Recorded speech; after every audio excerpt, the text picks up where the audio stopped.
Welcome to Speaking of Jazz with Manny Kellogg, and in association with jazztribe.news. Now let's get started.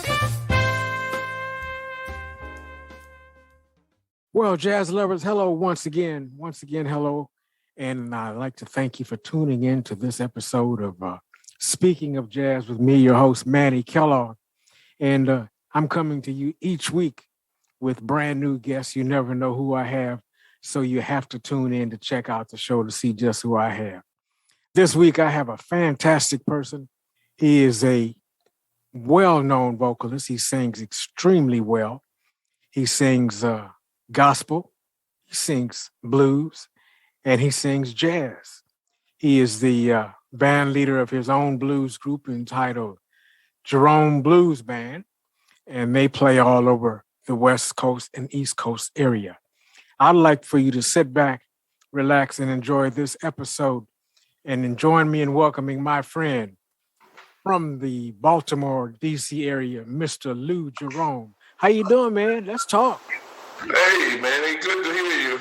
Yeah, man, you look so good. Excited about your podcast, man, and the Lou Jerome Band. We're just so appreciative. You know, we work together. We've been on the road together to Tennessee and things. So it's good to, and you're a good, you're a church brother. I love you, man. And, we brothers from different mothers. Bless your heart, man. Bless your heart. We have worked together. We've traveled together, and I've never really had a chance to just kind of sit and chat with you and share some things with you that you can share.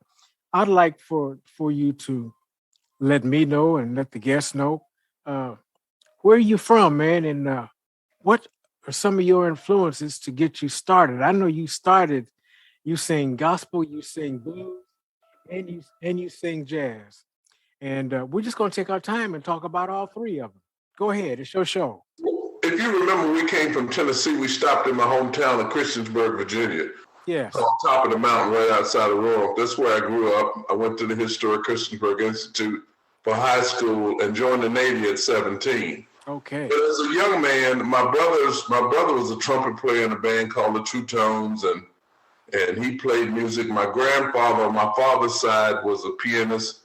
He played stride piano, and my grandfather on my mother's side was a trumpet player. He toured in the summer with bands. So, but I never got to meet either one of them because they passed before I was born. Okay. But I was just listen to the WLAC radio and coming out of Tennessee with John R. and he played all the blues. And that was the only 50,000 watt station you could hear at night. You get on that night and listen to blues. So I kind of grew up on the blues. My parents always had music in the house. I sang in the church choir as a kid, and then fast forward, I sang in the Glee Club in the Navy at Great Lakes. And so, but I didn't start really doing music until I turned 52 years old. Oh, okay. I was living in Philadelphia. I finished my corporate career, and I would go to open mics and sing at Warm Daddy's.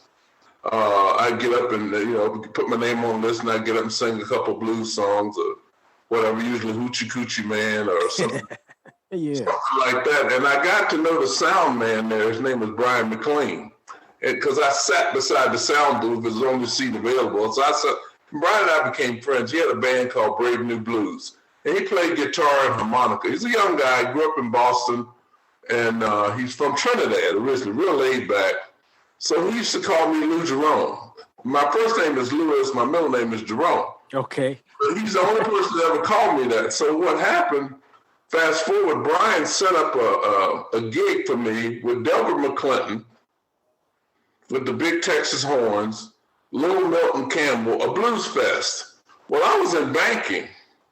I was supporting the community organization that was doing the blues fest. So when I went over to take the check to the executive director, he pulls out this big poster, blue and yellow poster, saying, Lou, he said, I'm so happy you're doing our blues fest this year. And I was shocked. So I had to recover, I had to keep my corporate disposition and, Yeah. I said, well, Blaine, I said, let me see that. He showed me the poster. So I didn't have a band.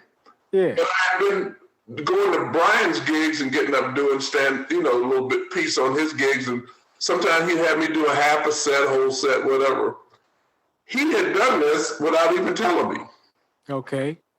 So it took me 2 weeks to contact him, and time was running out. So I had to form a band and did the festival, and then it just became a part of me, something, because I used to say I was a blues singer in me trying to get out. I'd sung on choir at Guilford with the male chorus and everything, and so it just worked out. And then after that, the year later, I relocated to Maryland. I said, oh, okay, I'm not doing this anymore. But I always had an interest in the harmonica. Okay. And I carried around a harmonica in the key of C. Didn't know how to play, but I would get up on the stage and didn't care what the song was in, what key the song was in. I'd blow a little harmonica thinking that was cool. Yeah. So a guy named Big Money Tom, he was a corporate guy. He'd come down to Warm Daddies in his suit, take his jacket off. He was a heck of a harmonica player. So one day he stopped me and he says, hey, man, can I ask you something? He says, you up there playing the harmonica. He said, do you know what you're doing? I said, no. I just know the harmonica is not going to run me out of key. He says, you see me I carry 12 harmonicas. He said, what does that mean to you? He said, you don't know what the hell you're doing. Bottom line. Yeah, he said, you don't know what the hell you're doing. He said, you need to learn. So it stopped me, and I said, okay. So what I did, I started going to community college and taking up harmonica theory and that sort of thing and learning how to play. Okay. And then in front of the band, if you're a novice and you happen to get into lead vocal position in a band, you have to earn the respect of musicians. Right. Because they spent their whole life learning how to play an instrument. So if you get up there BSing around, they're going to throw you under the bus. And they definitely going to know it. Yeah, they'll know it, and so you have to earn their respect. So the two ways of earning their respect is, number one, listen to what they have to say, what advice they give you. The second thing is get out and get some education in music so you can show yourself approved. So when you can say that, you say you want to do a song and you say, well, what key do you want it in? You say, well, just play it in the key that it's in, on the record. Yeah. You can't say that to musicians. You need to say what you want and how you want the song shaped, and you have to be able to communicate to them in music language. So I had to learn that, So community college was great for me to learn that. I've studied theory, I've studied guitar, I've studied harmonica, I've studied voice, all at the community college level. I mean, you could get a course for $150. Yeah, okay. So why not learn? And it helped me to get good guys to play with me. Yeah. Excellent musicians like yourself, a list of guys I played, David Cole, Adam Wakefield, who's gone out to Texas. He was on The Voice. Guys like that, Big Leroy Foster. I opened up for Cuba Gooding and Stephanie Mills and Bobby Womack in Philly for festivals. So you can't get respect just being a shade tree type of guy. You gotta have some. It may not be formal credentials, but you gotta know what you're doing a little bit. You gotta be able to at least count the tune off. Exactly. And tell them what key you want to play. Yeah. Like I don't know drum language, but I will give you a 6/8. I know the beat I want, so you give that to the drummer. He knows if it's a 6/8 or whatever it is, And the same thing with feels. And you talk about feels. You have to learn what a feel is and how to present that feel. And hooks in songs. The hook. The hook. There's a hook in every song. Yes, it is. Yeah.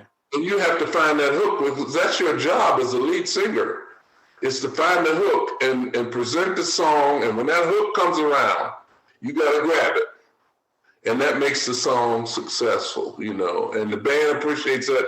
Everybody gets applause, and we're having fun. Yeah. Dig it. And things can go south on you real quick, Yeah.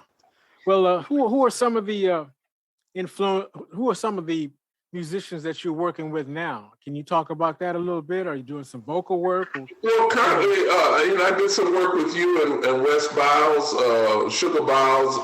I love you guys. David Cole on guitar. Vince Smith, local guy, great pianist who you know very well. Yes.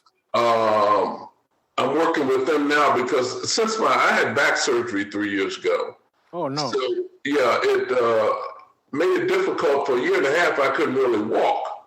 So I can't haul equipment anymore. And my regular band that I had with Reds,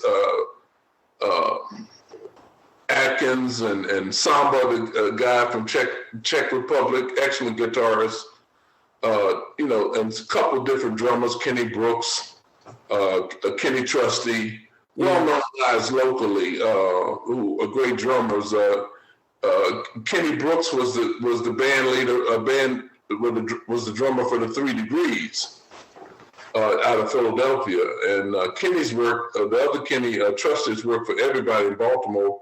But I played with a number, of really good guys locally that had toured. Steve Cecil was a keyboard player for Bobby Parker, and he was out in the blues world and on the road. It's just numerous guys that I played with that have had exposure both at the national, international level, and I've worked with them, as sidemen. They just want to play. Yeah, have fun. Have fun. Lloyd Moore, one of the greatest guitarists I've ever seen. I've been around him at church. He's from our church at Guilford. He passed away, but he played with the Mighty Clouds, the Volunteers, and the True Tones, gospel singers. He was one of the greatest. You've seen him, Lloyd was great. And COVID caught him. Another guy, we call him Onion, he went to Atlanta, Ralph Hempfield. He was from the Hempfield family. Okay. The lady used to be on the show, Shirley Hempfield. Yes. That Baltimore family. He was with B.B. King's daughter. He was traveling with her, and he caught COVID. Really? Wow. Yeah, Ralph Hempfield. We called him Onion. His grandmother named him Onion when he was born.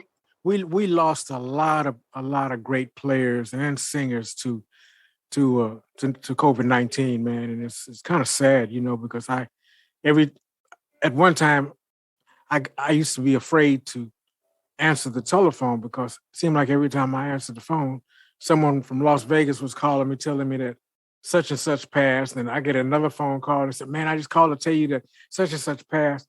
I didn't want to hear it no more because it just started tearing me up, Yeah, I understand, man. But that's life. That's the way it is. Yeah. It's going to be that way, especially, and when you get in the latter part of your life, that journey, you're going to get more bad news and good news in terms of people our age.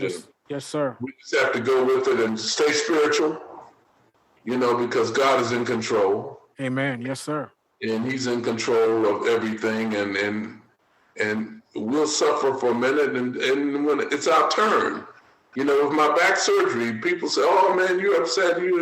I said, "No, it's just my turn." I've lived a good life. I've skied all over the world. I've traveled. Yeah. Music. I've done a lot of things I wanted to do. So it's just my turn. I got to suck it up. I'm a Vietnam veteran, so I learned that coming home from Vietnam. When it's your turn, it's your turn. Yeah. You gotta step up and take it. Take the good and the bad, whatever comes your way. I hear you, man. I'd like to jump in real quick and ask you some questions. A question. You've been all over. You traveled all over. You've been in the Marine Corps. You've sang in the glee clubs. What are some of the most funniest stories that you can share with us? Now, the ones that I know there's a lot of them that you can't share, but I would like to know some of the most funniest stories that you can share with us. Well, my background was in security. I retired from the Secret Service. So for a while I was doing limo security for entertainers, that would come in. Yes. And one of the funniest things that happened, Wynton Marsalis, who was renowned, when he came to Baltimore to play at Morgan in the hall, and I had him in the limo for 2 days. So the night of the show, and what I learned from him was that everything was precision. All of his team had to be in on that job and ready to go exactly. And he came out of the dressing room with his horn at that time. Mm-hmm. So, the funny thing that happened, I took the band back to the hotel after the gig, and they were saying, you know what, we're not going to see this pianist anymore because he played a whole song in the wrong key. No, he didn't. And there was nothing he could do. You know, you can't transpose in the middle of a song, you know, and change. You know that. You know how it is. So they said, we'll never see this guy again. That was so funny to me. And the other thing that happened with that particular gig was he required all of his people, sound people, lighting people, all his team had to be in suits.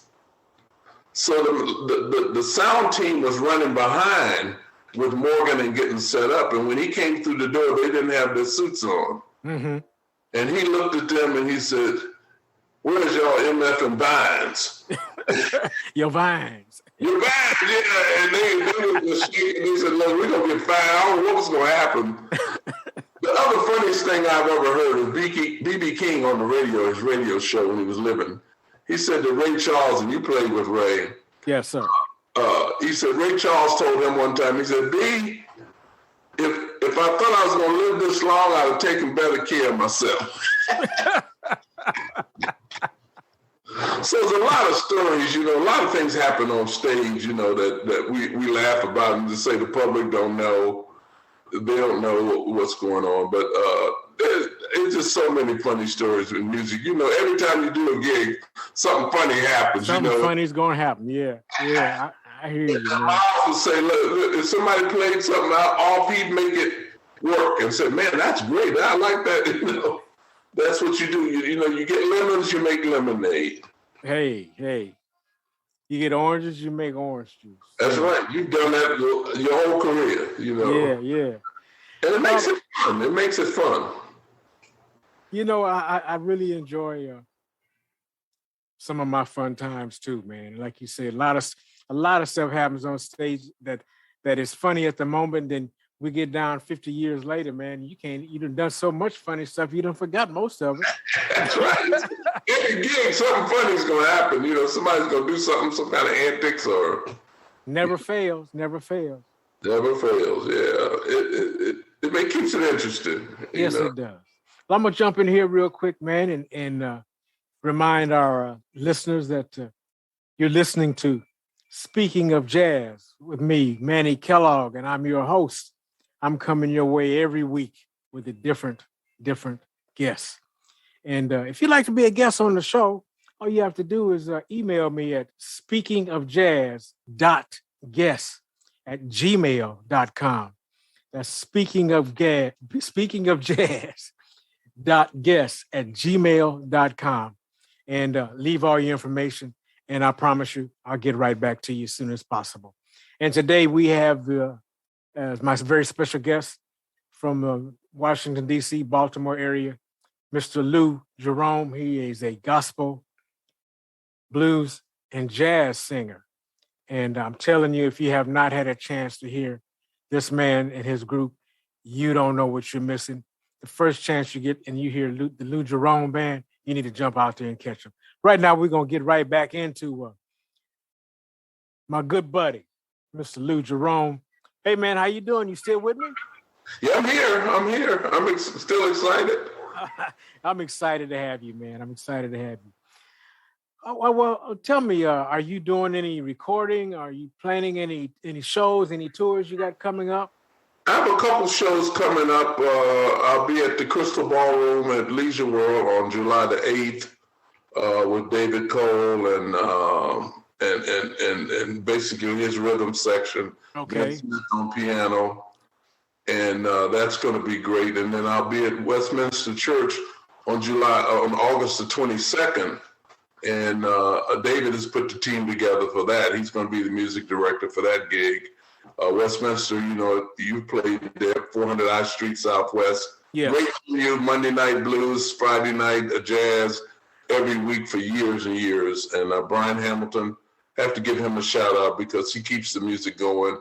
And that's been a great initiative for local musicians. And national and international musicians play there as well when they're in town. So that's been a great venue for musicians, especially on a Monday or a Friday. And Monday, particularly when not that much is going on, that they can come and play and get paid. Yeah. That's great. Recording-wise, I'm not doing. This is the thing, Manny. I don't want to take up too much time, but when I got into the music business late, take your time, Doc. Take your time. Okay, thank you. I got into the music business late, in my 50s, and I enjoyed performing so much. So people would say, "Man, you got a CD?" I said, "Look, if I put $25,000 of my own money in a CD, which is no money when it comes to producing a CD, right? And I got to sell it out of the trunk of my car. I mean, how long is it going to be before I get my money back?" So I used to say to people, if somebody comes to me with a recording contract and with all of that goes with a recording contract, I'll record a CD. But I'm not doing it out of my pocket and out of the trunk of my car. It just didn't make good business sense for me. My son is a heck of a musician. He plays keyboards, he plays bass, he plays guitar. He produced his own CDs, audio sound engineer as well, and he produced his CD. It was #1 in Europe. He made no money. When you talk about, you've done CDs, when it comes to compression and packaging and camera work and all of that. Distribution. And you need a recording contract. You can self-produce, but it's going to cost you some money. And then if it doesn't catch fire, what do? You take it as loss. I can tell you the guys I know that produce CDs, they got them sitting in the garage. That's right. I hear you, man. So I didn't want to do that. I just want to perform. I'm blessed to be able to get in front of an audience at this point in my life. And I take that as a blessing, and I'm not trying to push the envelope, any further, than that. Yeah. Now, I don't know if we prepared for this, but you mentioned the harmonica earlier, and I'm excited, and I'm sure the guests are excited. I want to hear some of that harmonica, man. You got something handy there that you can? Well, I have this Lee Oscar harmonica here, and the interesting thing about this, I'll talk a little bit about the harp before I play it. Go right ahead. This instrument that I'm holding is a 10-hole, what's called a diatonic harmonica. It's set in one key. Okay. It's 10 holes, and they're all those 10 notes in the key. Well, in the scale is how many notes? 12. 12. So you don't have sharps and flats here. So what you have to do is learn to bend the harmonica for notes, because you're not playing sharps and flats. So most blues guys like myself, we play in what they call the cross key. Cross harmonica, which if the song is in C, the harmonica's in F. If the song is in F, the harmonica's in B flat. B flat's E flat, A is D, D is G. Okay. So all right. Coming in on that note, so you have to know that. But this Lee Oscar harmonica is a good one because it has 5 holes in the key of D and 5 holes in the key of A. So they're in a circle of fifths together. So when you're doing a solo and you're trying to get your phrasing together, it helps you to get your phrasing because you kind of going back between A and D, like.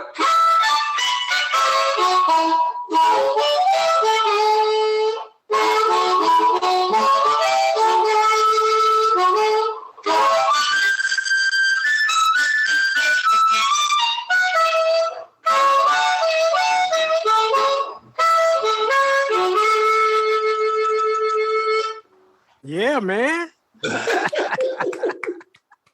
Yeah, man. Dig it. I have become less interested in, when you played with me the last time we played, I've become less interested in blues harmonica and those blues 1-4-5 kind of things.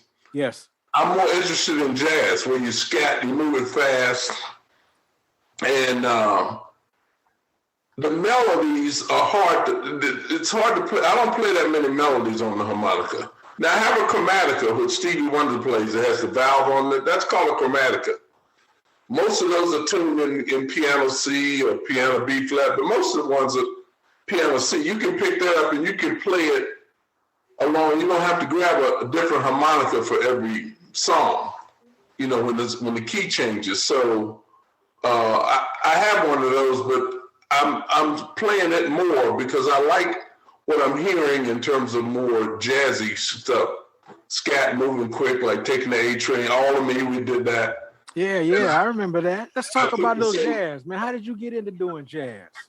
Well, I kind of grew up on it. My father and then my Uncle Bob and then I had an uncle in Washington, D.C., and I don't know his first name. We called him Uncle Jones. Okay. He had one of the first electric pianos in D.C. He worked at a dress shop down on F Street, Northwest, during the day, but on weekends and nights he played, out in Spring Valley and around with his little trio. And he was this quintessential jazz man. I mean, he had his hair was all slicked down. That's married to my father's second oldest sister.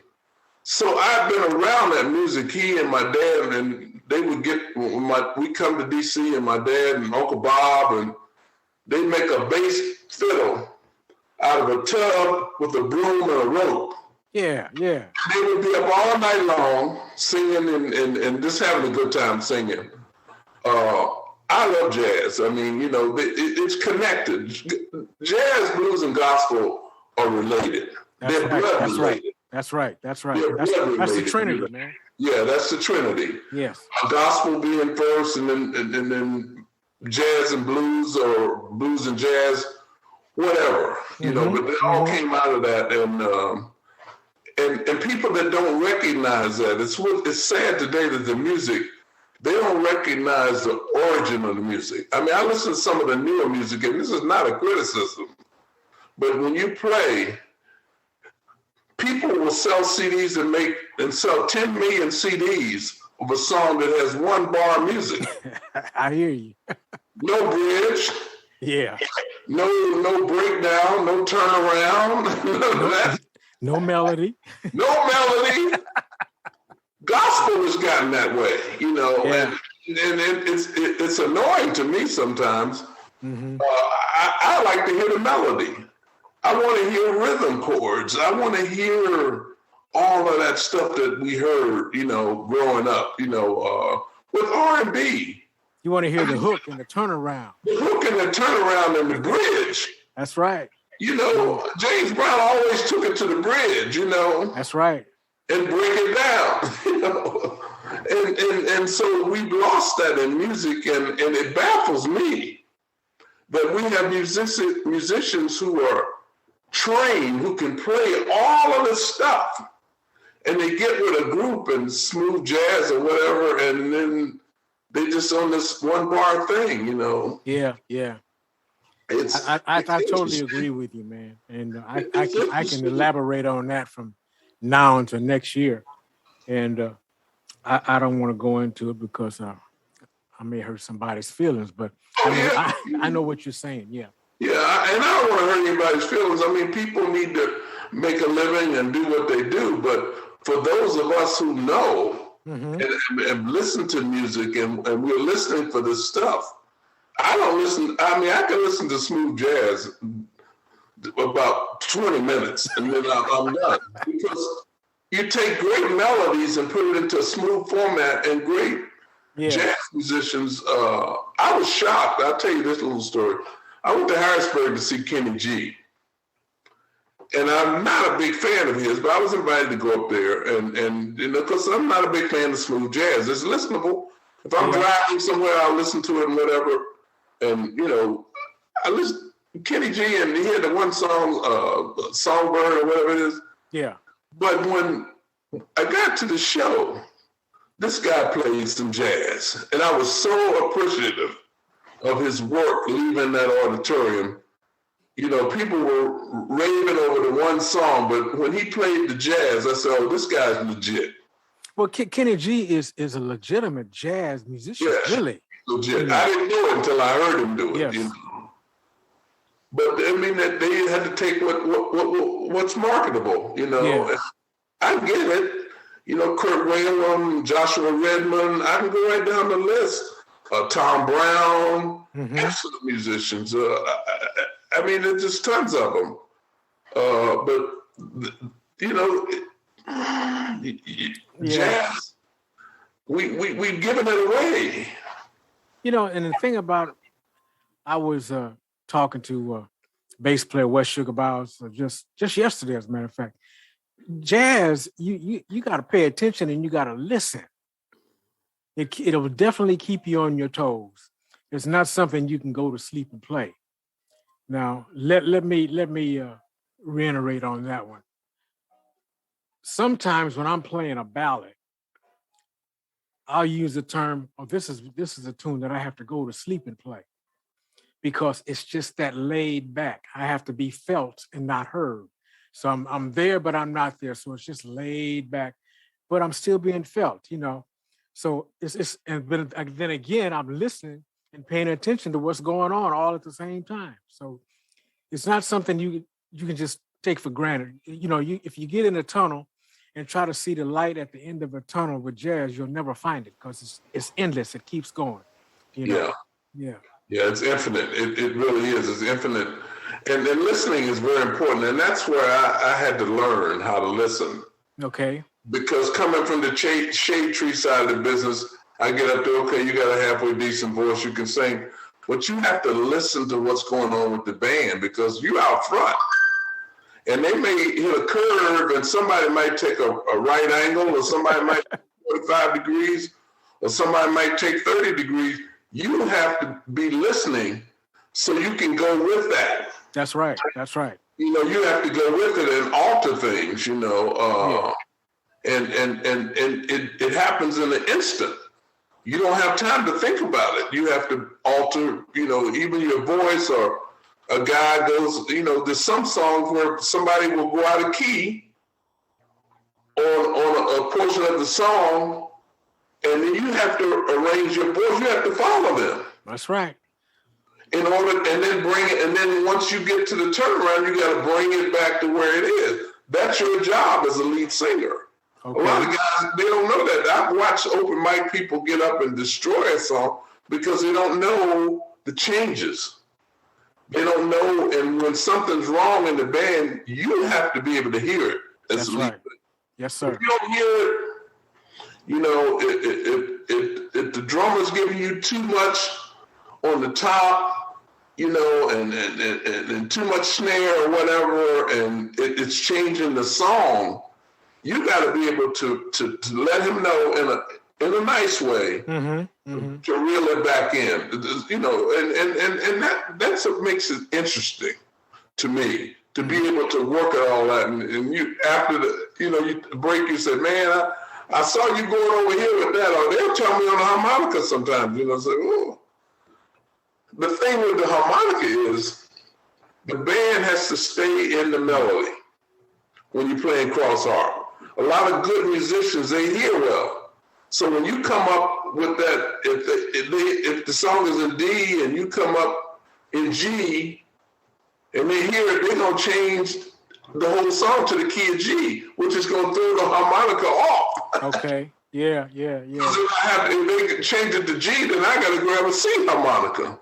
Okay. You know, the chromatica, you can alter that, but you have to know, you know. And I don't know how guys get that. And there are some guys that can play that don't have any formal training, but I couldn't do it. I said, I need to know what's going on theory-wise with this instrument. What's the theory behind it? What goes where and what follows what? And that was the lesson that Big Money Tom gave me. He said, man, go out and learn. You know, go out and learn something. And it made sense to me, and it's helped me. You know, as they say, you can't play what you don't know. No, you can't. You know, play what you don't know. It's like golf. You can't hit the ball if you don't see it. That's a good one, man. Yeah, it's true. I'm gonna jump back in here again and remind our listeners that you're listening to Speaking of Jazz with me, your host, Manny Kellogg. and I'm coming to you every week with different guests. And again, if you'd like to be a guest on the show, just email me at speakingofjazz.guest@gmail.com and leave your information, and I'll get right back to you. Again, that's speakingofjazz.guest@gmail.com. And the show is being brought to you by Music Matters with Daryl Craig Harris in Las Vegas, Nevada, and Jazz Tribe News with Nigel J. Farmer in France. And I want to thank those guys for being very supportive of this show, Speaking of Jazz with Manny Kellogg. And enough said, I'm going to jump back in and get back to my good friend, my guest, Mr. Lou Jerome. How you doing? You still with me? I'm doing good. Yes, I'm still with you. And thank you for your sponsors. And you have one in France. Merci beaucoup to your friend in France, me, as well. I'd love to go to France and play. I would love it. Nigel is probably one of the nicest people I've ever met, along with Daryl Craig Harris. I've been knowing Daryl Craig for many, many, many, many years. We played together back in the day with the Billy Preston Band. So he's another great person.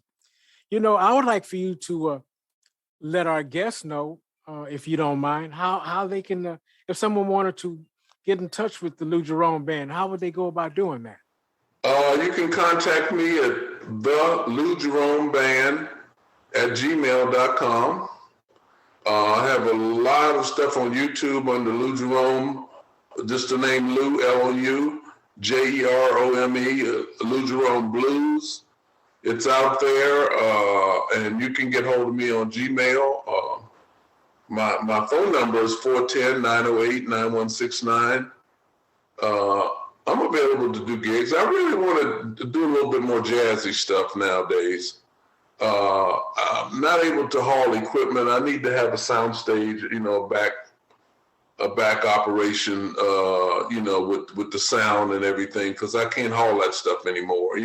Sure. We can't really do that. So the budget has to be right, but I still have enough, that in the tank that I can perform. And I've been able to attract excellent musicians, I should say, like yourself, to want to work with me. Well, thank you for inviting me to be a part of your unit. And I really, every time I get the opportunity or the chance to play with you, I really enjoy it, and I have a lot of fun. It's just magical that what happened on the Lou Jerome stage. Another question for you, man. What advice can you give to, I'm going to say, some up and coming musicians, vocalists that's trying to get into the business? What's some good solid advice that you can give them, if you don't mind? Well, the best thing I can say is learn, get formal training, get any training that you can get in terms of learning to master your voice, master your instrument, and all of that's helpful. And the other second thing is try not to get in your own way.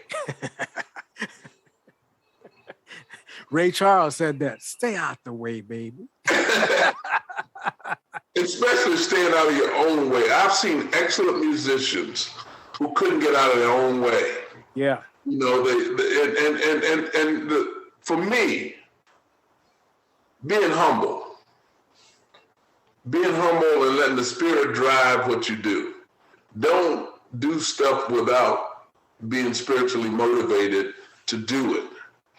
And that Spirit it won't lead you down the wrong path. That's right. It will not. If it's writing, if it's arranging, whatever it is, work at your craft. I mean, you see people that go from karaoke to wanting to be on stage with a band. And eventually you're going to hit the brick wall. If you don't study and learn what you're doing, you have to be able to communicate to the band what you want, what key, and they'll say, well, maybe if you want it in B flat, they'll say, I hear your voice, maybe we should take it a half a step down. You need to know what a half a step means from B flat. Yes. You have to know what a half a step up means. You need to know what's going on with the music. And then I don't read. I can read a chart if I sit with it for an hour. And I can read chord charts pretty quickly. But at the same time, you have to be able to communicate, because a lot of guys are working off of charts. And you have to know what they're thinking and everything. So you got to learn. Yeah. You're right, man. There's no harm in asking somebody, a polished musician like yourself or Wes or David, so what do you think about this? Or why do you think that doesn't work in B flat, or what? Why is the A flat there? I mean, I take guitar lessons every week. And we're doing some songs, and my guitar teacher will come, and we come across some standard songs, and he says, and you go online, and you got to be careful with going online and picking up charts, because some of these charts are wrong. Yeah. And you have to be able to pick that up. If you're voicing a song and there's a sharp there, or a flat or a minor, it sounds different. So you have to get the right note. Well, that's why they call it the fake books. Yeah, it's fake. Yeah, because and fake, well, you can fake it till you make it, but you can fake it till you don't make it. Till you hit the brick wall. That's right. So that's my advice: is learn and be humble and listen. That's the only advice I can give is if you want to do that. And the last thing I'm gonna say, and you know this because I tease you all the time. B.B. King said, when you perform, you should dress as though you're going to the bank to borrow money. That's right. Dress the way you play. Dress the way you play and look good. I never wear jeans on stage. I never wear tennis shoes on stage. I mean, I used to say to the guys, I said, well, what are we wearing tonight? I said, at least give me pants and shoes. Yes. Pants and shoes look sharp, because people are going to receive you better. But you get up there and there's certain, genres of music where it doesn't matter. But to the jazz people and the real blues guys, they're going to be looking sharp. That's right. Every gig, every show. Every show. Yeah. I never wear, if I go to a show and I'm dressed casually and they invite me on the stage, I won't go. Mm-hmm. If I have on jeans or tennis or something, that I don't have no dress shoes, it just goes with it. That's how I was raised, Yes, I hear you. I always say it pays to look well. I hear you, Doc. I hear you. Well, I'm gonna hit you with the last question here. We're narrowing down. Speaking of Jazz is the name of the show. What is, I'm gonna put it this way, let you ease into this one. First of all, what is blues to you, and how can you equate that into jazz, and what does it mean to you? Talk to me. Blues, starting with blues is more feeling. It comes out of a feeling, it comes out of a culture of things that have happened to a people, particularly people of color. Okay. Blues doesn't come from anywhere else but people of color that have sharing their hurt, their pain, their not so good experiences, and then turn it into something that's beautiful. Okay. Coming out of the cotton fields and off of the farm and being mistreated, or having a spouse that runs around on you, or having incidents in your family, or, all kinds of things that have happened. The blues. The gospel is similar, even though we've taken some gospel tunes that are written by, renowned writers of songs, and we put them in a 1-4-5 format. But jazz, to me, is blues at a faster pace. Talk to me. Talk to me. It's blues. The blues is there. Yes. Miles, Thelonious, any of the top guys, Amal Jamal, the Crusaders, you talk to any of those guys, blues is at the basis of all of that. Okay. You know, it's there. It's in every song. I listen to it, and I listen for it. Mm-hmm. You know, I mean, you get some songs that move so fast, and Duke Ellington, you go right down the list, Billy Strayhorn. I mean, blues is it's at the base of all that. It's even at the base of gospel.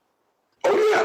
You know, so that's why you look at the Trinity: gospel, blues, and jazz. You can, like you say, you can find the blues in all of that. Yes, sir. You can still find some jazz in all of that. You know, 1-6-2-5. You know. Yeah. So anyway, that's about. I guess that's about the best way you can put that in to sum all that up, man. Yeah, it's there. And when you hear it puts a smile on your face. Yeah, it does. When you hear that you say, "Oh yeah," now I see. You know. Yeah. A song that we play, and I'll wrap up with this.